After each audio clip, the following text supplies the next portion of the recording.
guys having fun today? What have you been doing today? Are you ready to sit down and have story time? Well, we're going to read a fun book. Do you want to do that, Hudson? Do you want to say bye to the kids? Bye, kids. All right, everybody say bye to Hudson. Bye, Hudson. Okay, go sit down. Today, we are going to read Penelope Rex and the Problem with Pets. Do you guys have any pets? I know Jack has a pet. He has a dog named Benny. And I know Ty has some pets. He has 2 dogs. One is Maverick and one is Milo. What about the rest of you? Do you guys have pets?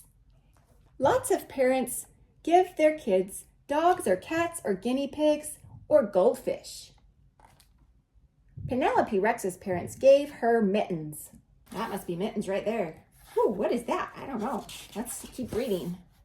Penelope was surprised. She didn't even know she wanted a pet. Penelope had talked a lot about ponies, but that was because they are delicious. She wasn't so sure about owning mittens, but she was willing to give it a try. Oh, look, he already likes you. Why don't you take Mittens up to your room and get ready for bed? In Penelope's room, Mittens made himself comfortable. Mittens, you can sleep down here on the floor. It was a crowded night in the room, up the stairs and down the hall. The next morning, Mittens woke Penelope with a surprise from the garden. Ah! Then he wouldn't eat his breakfast, but he would eat everything else, like the trash and Penelope's toys and Penelope's supper. And no one was quite sure what had happened to the nice lady from down the street. After all that, Mittens got an upset tummy. Luckily, he knew how to use the litter box, but he preferred the bathtub. Oh. The truth was, Mittens made everything harder. Sleeping, getting dressed. Mom, Mittens buried all my underwear in the backyard again. Getting ready for school. I have to go to school. You have to stay here. Mittens, let go. Being at school. Attention students, recess will be inside today due to a saber-toothed cat on the playground. Uh-oh, I wonder who that is. Probably Mittens. And even coming home from school.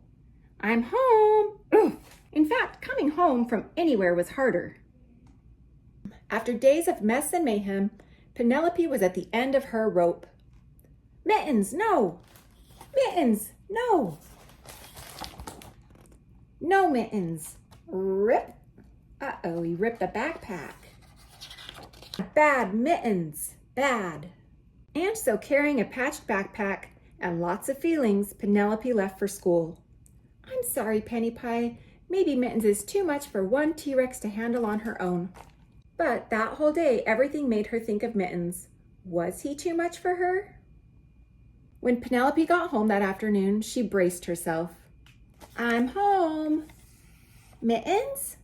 But Mittens was nowhere. He was in the backyard. I thought Mittens could use some fresh air. Oh, okay. That evening, Mittens was not at supper. Do you see him up there? He's in his cage. That night, Mittens was not in Penelope's bed. Penelope couldn't sleep. Her bed was so big. So Penelope crept downstairs. Hi, Mittens. I'm sorry I yelled. Would you like to... Oof! It was a cozy night in the Rex family house, especially in the room, up the stairs and down the hall, where it was crowded, but just right. Mittens was a lot of work, but he was worth it.